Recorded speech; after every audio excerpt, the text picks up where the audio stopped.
हम गीत गा रहे थे, देखता हूं मैं विश्वास की आंखों से लाल सागर को बंटते हुए।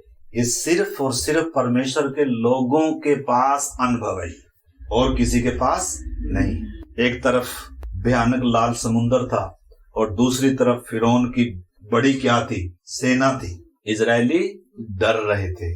मूसा ने इजरायलियों को कहा, डरो मत, खड़े खड़े परमेश्वर के काम को देखो कि आज वो तुम्हारे लिए क्या करने जा रहा है। परमेश्वर ने मूसा को कोई बताया नहीं था पहले से प्रोग्राम, परंतु विश्वास से चलना होता है। तो लाल सागर जो हर किसी को अपने में समेट लेता है, वो लाल सागर क्या हो गया, दो भाग होते हुए क्या हम देख रहे हैं। क्या हमें विश्वास है? कनान के लोग सब थरथरा रहे थे, यरीहो के लोग सब डरे हुए थे। राहाब वेश्या क्या कह रही है, हमें तो निश्चय है कि ऊपर के आकाश और नीचे की पृथ्वी भर का परमेश्वर यहोवा परमेश्वर है, जिसने इजरायलियों को न केवल उस लोहे के भट्ठे से छुड़ाया, बल्कि उनके सामने से लाल सागर को भी क्या कर दिया, दो भाग कर दिया। जो बीच में से लाल सागर के चले थे उनको तो उतना विश्वास भी नहीं था, लेकिन जिन्होंने मात्र सुना ही था, जो अन्य जाति थे, जिनको ये अनुभव भी नहीं था, वो कितनी दलेरी से कह रहे। ऐसे लोगों को प्रभु प्यार करता है। भले ही राहाब की तरह वेश्या होगा, पापी से पापी होगा, लेकिन परमेश्वर उसको ऊंचे दर्जे पर लेकर आता है। तो परमेश्वर के लोगों के पास मतलब वो अनुभव है, दुनिया के पास नहीं है। दुनिया के ऊपर मौत राज करती है, पाप राज करता है, शैतान राज करता है। ये तीन प्रभुताएं हर इंसान को अपना गुलाम बनाकर रखती हैं। जो परमेश्वर के महान छुटकारे से वंचित है, लेकिन जो क्रूस को समझता है, जो परमेश्वर के प्रेम को समझता है, जो क्रूस के करीब आता है, तो ये गीत बहुत अनुभव का गीत है। अनदेखी बातों को मानो अपने सामने विश्वास से देखता हूं। मूसा के बारे में जब हम देखते हैं, अनदेखे को मानो देखता हुआ चला। अब्राहम के बारे में लिखा है, नहीं जानता था किधर जाना है, तो भी विश्वास से, ये है विश्वास के योद्धा। विश्वास ही से नूह ने उस समय जब कुछ भी दिखाई नहीं पड़ता था, कभी बारिश आई नहीं थी, सोच कर देखे। हमें तो सारा इतिहास लिख कर दे दिया, फिर भी कई बार हमें क्या नहीं होता विश्वास। नूह को कुछ भी नहीं लिख के दिया था, कभी बारिश आई भी नहीं थी। इजरायलियों के सामने कभी लाल समुद्र इतिहास में कभी दो भाग हुआ ही नहीं था। यरदन नदी कभी दो भाग हुई नहीं थी। यरीहो कभी गिरी ही नहीं थी। यानी कि एक से एक अनुभव ऐसे हैं जो नए नए हैं। 4 दिनों का सड़ा हुआ मुर्दा आज तक कभी जिंदा नहीं हुआ। यीशु है तो सब कुछ संभव है, और यीशु के बिना हर कुछ असंभव। परमेश्वर ही है जो असंभव को क्या करता है, संभव करता है। तो यरीहो की दीवारें ऊंची खड़ी होंगी, उनकी विशालता से डरता नहीं हूं। ये है विश्वास। बीमारी चाहे कितनी भी हो, डॉक्टर ने बोल दिया है कि तू अभी बचेगा नहीं, लेकिन वचन क्या बोलता है, मेरे कोड़े खाने से तुम क्या हुए। अयूब को हम देखते हैं, सब कुछ खत्म हो चुका है, पत्नी थोड़ा सा विश्वास में कमजोर थी, इसलिए वो क्या कह रही है, अब तो कम से कम तू क्या कर, अब भी खराई में बना रहेगा, अब तो क्या कर, कम से कम परमेश्वर की क्या मिला तुझे। कह रहा है, हे मूढ़ स्त्री, जिस परमेश्वर से हम सुख लेते हैं, सब कुछ लेते हैं, क्या उसे दुख ना ले। ये हमारी भलाई के लिए है, भले ही हमें समझ में नहीं आ रहा है। अय्यूब क्या कह रहा है, उसने दिया और उसी ने लिया, उसका नाम देना। भाई जीवन भी तो उसी ने दिया है, इस पर हमारा हक है, फिर भी परमेश्वर ने हमें हक दिया है, स्वतंत्र इच्छा दी है कि हम स्वतंत्र इच्छा में परमेश्वर को प्रथम स्थान दें, परमेश्वर के साथ उस संबंध को प्राथमिकता दें। परमेश्वर में है वो। गीत गाते हैं, हर खुशी मिली तुझ में मसीह, हर खुशी मिली तुझ में मसीह, जब से दिल में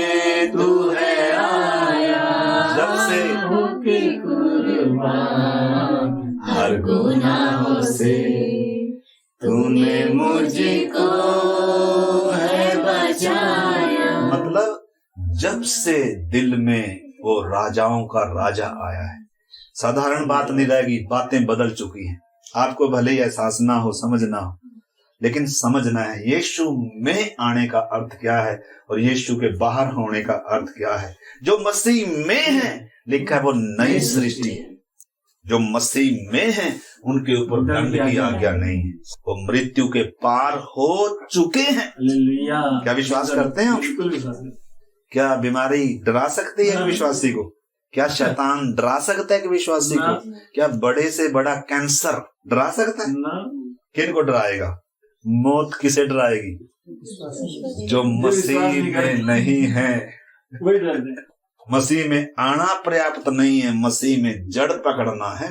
मसीह में जड़ पकड़ना, उसके प्रेम में जड़ पकड़ना, उसके साथ अपने संबंध को और गहरा करना।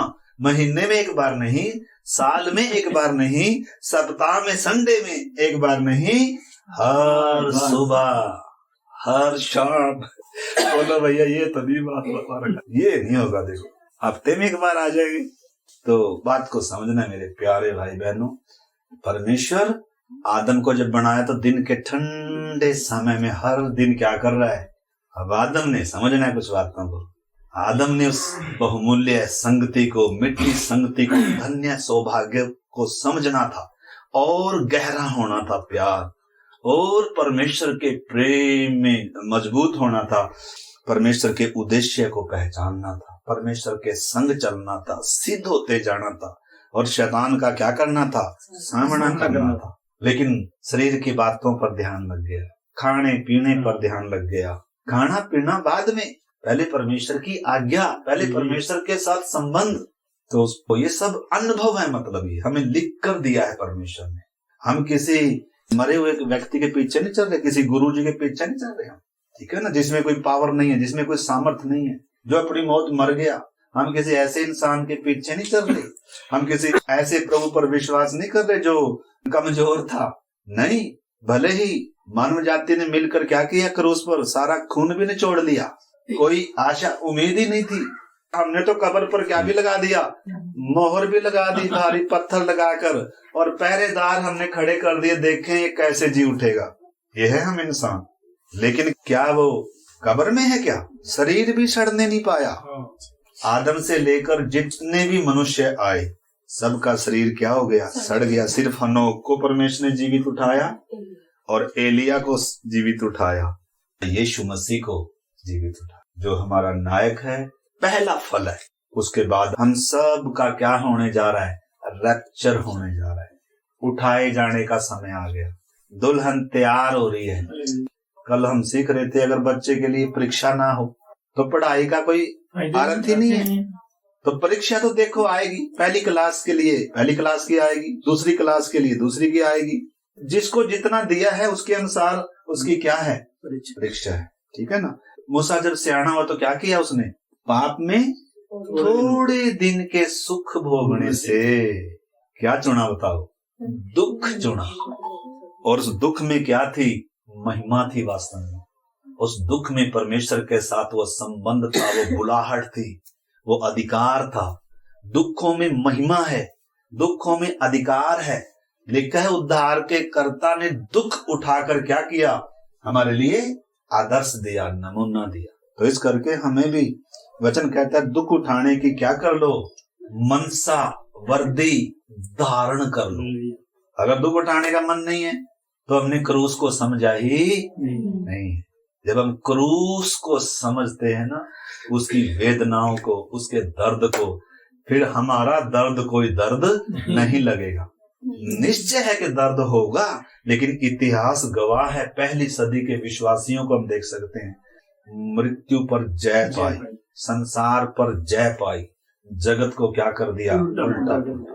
उल्टा लटक गए, सिंहों की मांद में डाले गए, आरे से चीरे गए, मोमबत्ती की तरह जलाए गए। लेकिन क्या नहीं किया? उस महान उद्धार के नायक का क्या नहीं किया, इनकार नहीं किया। भाई चाहे हजारों जन्म भी मिल जाएं, हालांकि ये संभव नहीं है, हजारों जन्म भी मिल जाएं तो भी कुर्बान कर देंगे। अब्राहम का समर्पण देखें, इकलौता है, प्रिय है, लेकिन जब परमेश्वर के लिए वो विषय आता है तो उस समय उसने क्या किया, अब्राहम से परमेश्वर ने एक ही बार में, पहली बार में पहलौठा उसका प्रिय नहीं मांगा। पहले क्या मांगा, जो थोड़े में विश्वास योग्य है वो बहुत में भी होगा। तो अब्राहम को शुरू में क्या कहा, छोड़ अपने पिता का घर, छोड़ अपनी जन्मभूमि। अगर ये ही नहीं कर पा रहे तो फिर उम्मीद भी कुछ नहीं है। तो इस करके हम अपने विषय में आएंगे। निकालिए मेरे साथ इफिसियों की पत्री 2 अध्याय 14-15 आयत है हमारी जो आज का विषय है, लेकिन नए लोग भी हैं, हम 12 से पढ़ेंगे। इफिसियों की पत्री 2 अध्याय का 12 से। तुम लोग उस समय मसीह से अलग और इज़राइल की प्रजा के पद से अलग किए हुए और प्रतिज्ञा की वाचाओं के भागी न थे और आशाहीन और जगत में ईश्वर रहित थे। पर अब मसीह यीशु में तुम जो पहले दूर थे, मसीह के लहू के द्वारा निकट हो गए हो, क्योंकि वही हमारा मेल है जिसने दोनों को एक कर लिया और अलग करने वाली दीवार को जो बीच में थी ढा दिया, और अपने शरीर में बैर अर्थात वह व्यवस्था जिसकी आज्ञाएं विधियों की रीति पर थी मिटा दिया, कि दोनों से अपने में एक नया मनुष्य उत्पन्न करके मेल करा दे, और क्रूस पर बैर को नाश करके इसके द्वारा दोनों को एक देह बनाकर परमेश्वर से मिलाए। उसने आकर तुम्हें जो दूर थे और उन्हें जो निकट थे दोनों को मेल मिलाप का सुसमाचार सुनाया, क्योंकि उसी के द्वारा हम दोनों की एक आत्मा में पिता के पास पहुंच होती है। इसलिए तुम अब विदेशी और मुसाफिर नहीं रहे, परंतु पवित्र लोगों के संगी, स्वदेशी और परमेश्वर के घराने के हो गए, और प्रतिज्ञाओं की वाचा के भागी न थे और आशाहीन और जगत में क्या थे, ईश्वर रहित थे। मतलब पहले हम क्या थे और अब हम क्या हैं, वो बात समझा रहा है। पहले में और अब में अंतर क्या है, वो बात समझा रहा है। कई बार हम मसीह में आकर भी उस अंतर को नहीं समझते। लिखा है, तुम जो पहले दूर थे मसीह के लहू के द्वारा निकट हो गए हो, क्योंकि वही हमारा मेल है जिसने दोनों को एक कर लिया और अलग करने वाली दीवार को जो बीच में थी ढा दिया। चाहे दीवार आत्मिक हो, चाहे यरीहो जैसी दीवार भौतिक हो, कौन ही तोड़ सकता है? किसने ही तोड़ी है? परमेश्वर ने तोड़ी है। आत्मिक दीवार थी, परमेश्वर और इंसान के बीच में दीवार थी, यहूदी और अन्य जातियों के बीच में दीवार थी, दुश्मनी थी, शत्रुता थी। क्रूस पर क्या कर दिया? पूरी दीवार को क्या कर दिया? गिरा दिया। दुश्मनी को क्या कर दिया? खत्म कर दिया। हमें भी दुश्मनी को क्या करना है? खत्म करना है। बैर को खत्म कर दिया, इसलिए एक देह बना दिया, एक घराने में ले आया, एक प्याला।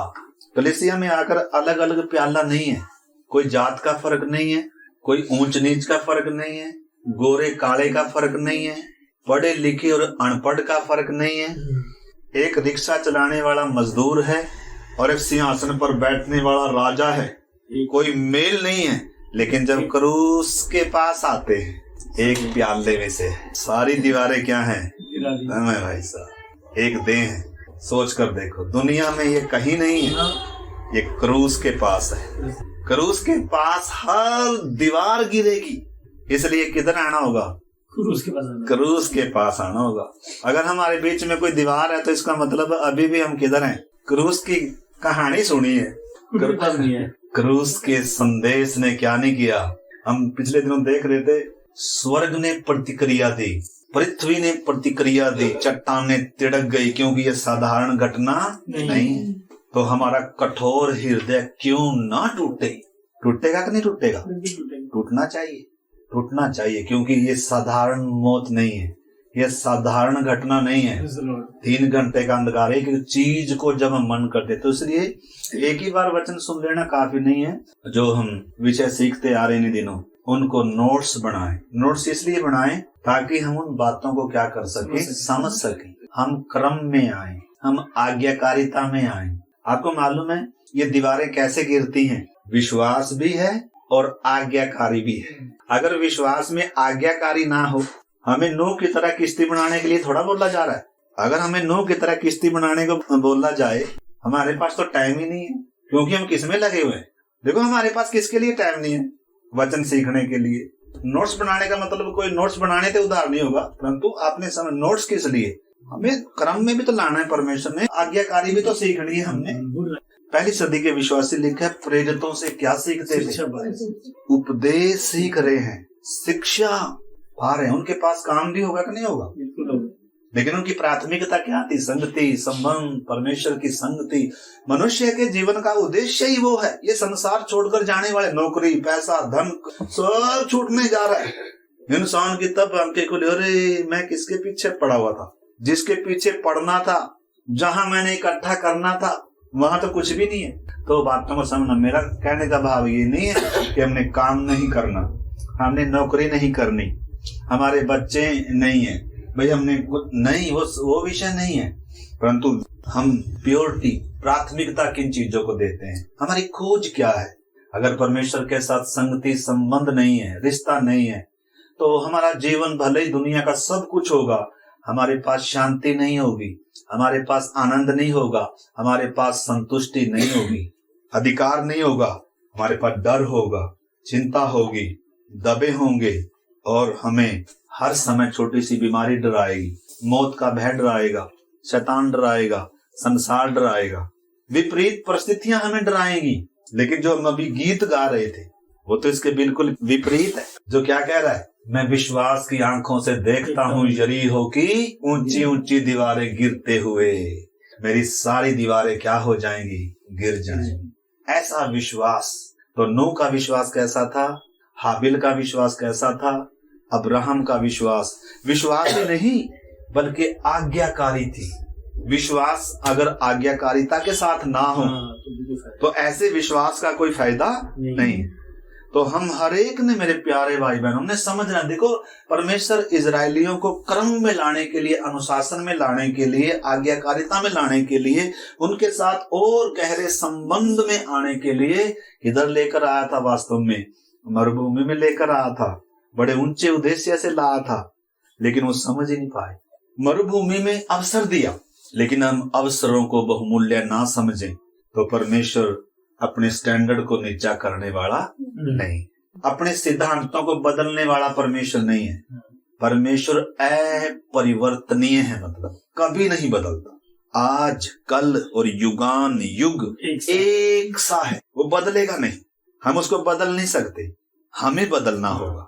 हम बहुत बार परमेश्वर को बदलने का, परिस्थितियों को बदलने का और दूसरों को बदलने का भी क्या करते रहते हैं? पूरा जोर लगाते रहते हैं, लेकिन शायद परमेश्वर हमें बदल रहा हो। तो इसलिए इधर हमने जो बात देखी है 14 आयत में, क्योंकि वही हमारा मेल है जिसने दोनों को एक कर लिया और अलग करने वाली दीवार को जो बीच में थी ढा दिया। आत्मिक दीवार थी ये, पाप की दीवार थी जो इंसान को परमेश्वर से अलग करती थी। यशाया 59 अध्याय का 1 में लिखा है, परमेश्वर का हाथ ऐसा कमजोर नहीं है कि वो उद्धार ना कर सके, परंतु मनुष्य के पाप ने, मनुष्य के अधर्म ने परमेश्वर से मनुष्य को क्या करके रखा हुआ है? अलग करके रखा। पाप वो दीवार है। तो आज हम सब ने भी समझना है, मेरे प्यारे भाई बहनों, परमेश्वर ने तो समाधान कर दिया है। जैसे मैं भी बता रहा था, यीशु ने तो कहा है, मेरे कोड़े खाने से तुम क्या हुए? चंगे हो। कीमत दे दी गई है, अभी विश्वास हमने करना है। विश्वास से उस प्रतिज्ञा का क्या बनना है? वारिस बनना है। तो प्रतिज्ञा किस पर आधारित है? विश्वास पर और आज्ञाकारिता पर आधारित है। इजरायली जब कनान देश में प्रवेश कर लिए, लेकिन तो भी एक दीवार खड़ी हुई है जो उस देश का वारिस होने के लिए उनको रोक रही है, आगे बढ़ने के लिए रोक रही है। अब ये दीवार मनुष्य के बल से टूटने वाली नहीं है। तो इजरायली कमजोर हैं, दीवारें क्या हैं? मजबूत है। दुश्मन मजबूत है, किले बंद है। हमारे सामने भी इस समय कोई दीवार होगी, कुछ भी हो सकता है। हर विश्वासी के जीवन में यरीहो होता है, बुरी आदत भी दीवार हो सकती है, पाप का बंधन भी दीवार हो सकती है, डर और निराशा भी दीवार हो सकती है। हर एक विश्वासी के जीवन में दीवार है, हमारा स्वयं भी है। पौलुस कहता है मैं जीवित न रहा, मसीह मुझ में जीवित। जब तक मैं जीवित है, ये दीवार है। इस दीवार को गिरना होगा। क्रूस के पास ही इसका इलाज है। इसलिए क्रूस के हमें कितने करीब रहना चाहिए, क्रूस को हमें कितना गंभीरता से समझना चाहिए। क्रूस के बिना बंधन नहीं टूटेंगे, क्रूस के बिना दीवार नहीं गिरेगी, क्रूस के बिना क्षमा नहीं कर पाएंगे। मतलब क्रूस ही है हर बीमारी का इलाज। हमने देखा वो दीवार गिर चुकी है, लेकिन अभी हमारे जीवन में अप्लाई होना है। उसने कीमत दे दिया है। ऐसे लिखा जो कोई विश्वास करे, जो उस बात को ग्रहण करे, जिसका विश्वास उसके कामों में दिखे। दीवारें गिरा दी गई हैं, मार्ग खुला पड़ा हुआ है। तो हमारे जीवन में भी कुछ भी हो सकता है जो हमें रोके हुए अभी तक। हम उस आनंद को, उस एंजॉय को, मतलब उस अनुभव को हम ले नहीं पा रहे हैं। परमेश्वर की उपस्थिति में आ नहीं पा रहे हैं। कोई चीज है मुझे रोक रही है। परमेश्वर ने तो सारी दीवारें गिरा दी हैं, लेकिन अब मेरी तरफ से है ये दीवार। परमेश्वर की तरफ से रुकावट नहीं है। अब रुकावट किसकी तरफ से है? आपकी तरफ से है। तो यरीहो एक गढ़ था उस समय। मतलब देखो ना, आप पढ़ लीजिए 2 कुरिन्थियों 10 अध्याय 4 और 5। जैसे इजरायलियों के लिए पहला गढ़ यरीहो था जो उनको जीतना था, वो गढ़ को तोड़ना था। पूरा विश्वास परमेश्वर पर करना है, अपना तरीका नहीं अपनाना, अपनी बुद्धि का सहारा नहीं लेना। और कैसे करना है? पूरी आज्ञाकारिता में चलना है। एक प्रक्रिया थी। 6 दिन चक्कर काटने के बाद देखो ना, जब कुछ भी नहीं हो रहा है, सुभाष भाई 2 साल से आ रहे, मान लो 3 साल से आ रहे, वास्तव में विश्वास क्या किया जा रहा है? परखा जा रहा है। पहले दिन दीवार नहीं गिरी, दूसरे दिन, तीसरे दिन भी नहीं गिरी, चौथे दिन भी नहीं गिरी, 5वें दिन भी नहीं, 6ठे दिन भी नहीं, हम 7वें दिन तक आते नहीं है। इसलिए हमारी बहुत सारी दीवारें अभी भी खड़ी हुई हैं। सबसे पहले तो समझना दीवारें क्या है, यरीहो क्या है। कुछ भी हो सकता है। घमंड तो है ही, हमारा स्वयं तो है ही है, लेकिन उसके अलावा भी और भी बहुत सारी, हमारे जैसे पहली क्लास के बच्चे के लिए अलग है, दूसरी क्लास के लिए अलग है, तीसरी क्लास के लिए अलग परीक्षा है। हर एक के सामने परीक्षा है, और हर परीक्षा को क्या करना है? बच्चे ने पास करना। कैसे करेगा? अगर होमवर्क नहीं करते, बाइबल नहीं पढ़ते, प्रार्थना नहीं करते, आराधना नहीं करते। इधर एक क्रम दिया गया है। मैंने पिछले दिनों बताया था कि नामान कोढ़ी था, उसको ये कहा था परमेश्वर के दास ने, एलिसा ने, यर्दन में जाकर 7 बार क्या लगानी है? डुबकी लगानी। विश्वास परखता है परमेश्वर, आज्ञाकारिता परखता है परमेश्वर। जब 1 में 2 में काम नहीं हो रहा, 3 में भी नहीं कुछ हुआ, तो कई बार हम सोचते हैं यार कुछ नहीं होगा, अब कहीं और चलते हैं, अब संगति बदलते हैं। हमारे धैर्य की परीक्षा हो रही है, हमारी आज्ञाकारिता की परीक्षा हो रही है, हमारे विश्वास की परख हो रही है। निश्चय है कि दीवार तो पक्का गिरेगी। नामान का कोढ़ तो पक्का क्या हो जाएगा? चला जाएगा, शुद्ध हो गया। आप जब बाद में देखोगे लिखा है बच्चे के समान उसकी देह क्या होगी? शुद्ध निर्मल होगी। क्यों? क्योंकि विश्वास भी किया है, आज्ञा भी मानी है। यरीहो की दीवार भी क्या होगी? गिर पड़ी। परंतु कब गिर पड़ी? जब कुछ बातें नजर नहीं आ रही तब भी विश्वास रखना। जब डॉक्टर की रिपोर्ट नॉर्मल नहीं आ रही तब भी विश्वास रखना। जब कुछ भी मतलब हमारे फेवर में नजर ही नहीं आ रहा हो, डरो नहीं, परमेश्वर के उद्धार को देखो। लिखा है विश्वास ही से इजरायली लाल समुद्र में ऐसे उतर गए जैसे सूखी भूमि पर। हमें भी विश्वास करना होगा। यर्दन नदी भी रास्ता रोककर खड़ी हुई थी, हम सीख चुके हैं इन बातों को। लेकिन देखो लाल समुद्र में पांव कब रखा? जब 2 भाग हो गया। लेकिन यर्दन में पांव कब रखा? यर्दन नदी बह रही है। तो कई बार परमेश्वर ऐसे विश्वास को क्या करता है? आग में जैसे सोना तपता है, ऐसे ही परमेश्वर विश्वास को क्या करता है? विश्वास करना कितना जरूरी है, आज्ञा मानना कितना जरूरी है। जो परमेश्वर ने कहा है उसके ऊपर विश्वास करना। भले कुछ भी नजर नहीं आ रहा हमें, लेकिन तो भी उस पर क्या करना? तो पहली बात तो क्या है? विश्वास, परखा हुआ विश्वास होना। दूसरी बात आज्ञाकारिता, जैसा बोला है वैसा ही करना है।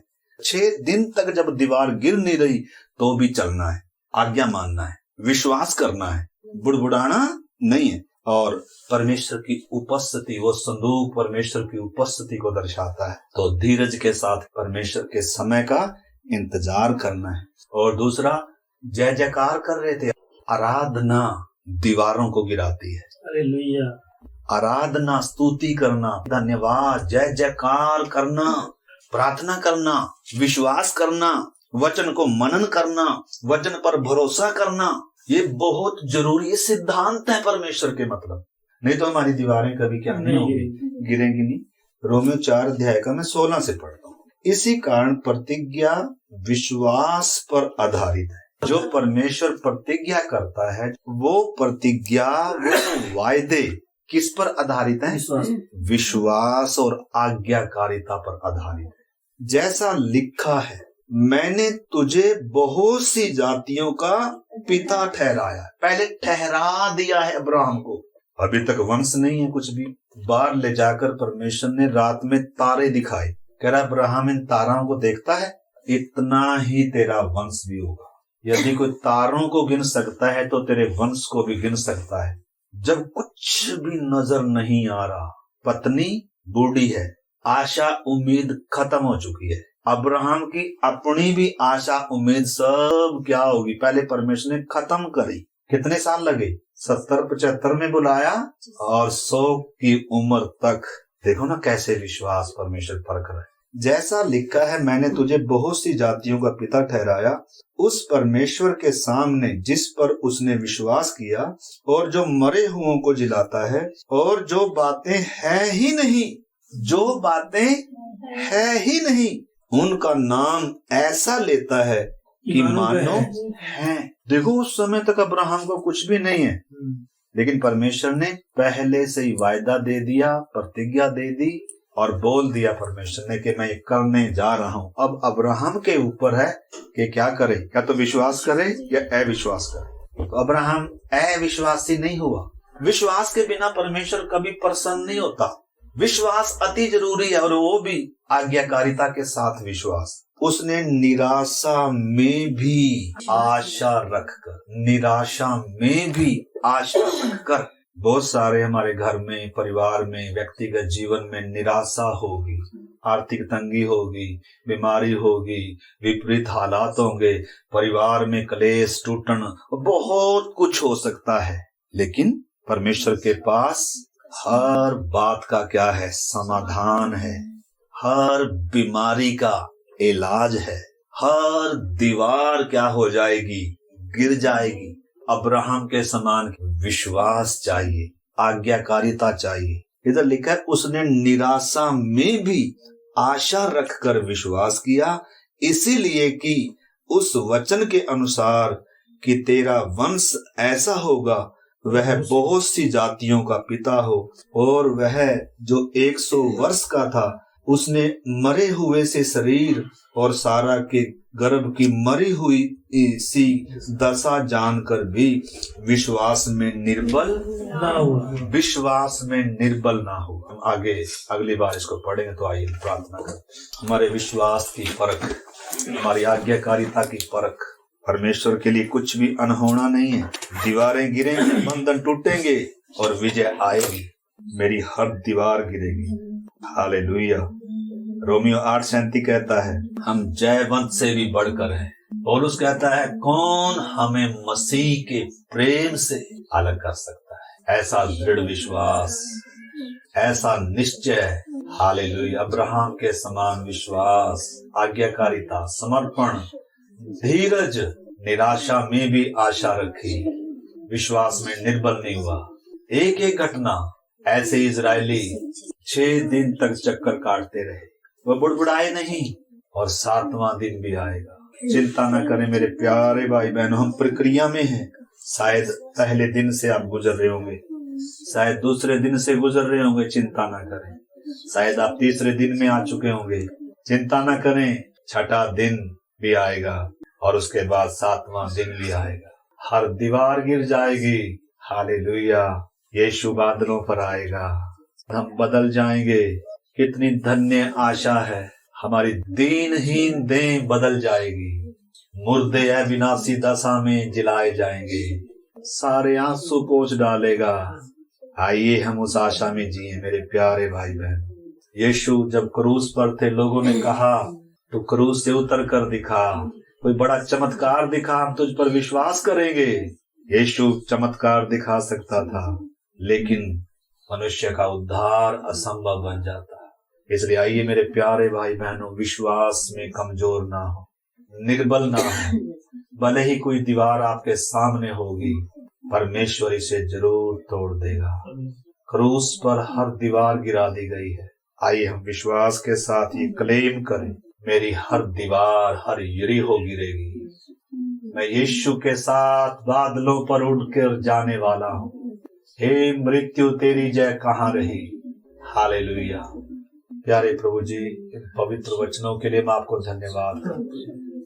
कितने गहरे अनुभव हैं। इजरायलियों का जीवन, अब्राहम का जीवन, नूह का जीवन आपने हमें लिख कर दिया है। कैसे हनोक आपके साथ चला, कैसे अयूब जब उसका सब कुछ खत्म हो गया तो भी वो विश्वास में निर्बल ना हुआ। प्यारे प्रभु, हमें भी ऐसा दृढ़ विश्वास दे, ऐसा अयूब के समान धीरज दे प्रभु जी। प्रभु, हम 7वें दिन तक पहुंचने के लिए हम थक ना जाएं, निराश ना हो जाएं, दुखी ना हो जाएं, पीछे ना हट जाएं। प्रभु, हम विश्वास से आगे बढ़ने वाले हो जाएं, हम अपने उद्धार के कार्य को पूरा करने वाले हो जाएं। हम सब पर आप ऐसा अनुग्रह करना। जितने हमारे भाई बहन ऑनलाइन जुड़े हैं या ऑफलाइन है, बच्चे, बड़े, बुजुर्ग, नौजवान है, खुदा विनती करते हैं, जब अधर्म बढ़ रहा है, बुराई, पाप और तमाम प्रकार की प्रभु जी चुनौतियां बढ़ती जा रही हैं, प्रार्थना करते हैं खुदावन हमें आप पर आश्रित होने के लिए, विश्वास से चलने के लिए, और प्रभु आपके साथ हमारे गहरे रिश्तों में हम आ जाएं। हम सब पर आप ऐसा अनुग्रह करना। आपके हाथ में सौंपते हैं। सप्ताह भर इन वचनों को मनन करें। आप हम सब की सहायता करें। सप्ताह भर आपके साथ चलें, हम प्रार्थना में समय बिताएं, उपवास करें। खुदावन प्रभु, हम सबको आप ऐसा अनुग्रह कर, ऐसा मन दे प्रभु जी, आपके हाथ में सौंपते हैं। धन्यवाद, आपने हमारी प्रार्थना को सुना। धन्यवाद, इन बहुमूल्य वचनों को दिया। सारा आदर महिमा आपको देते हुए प्रार्थना को प्रभु यीशु मसीह के नाम से मांगते हैं। आमीन।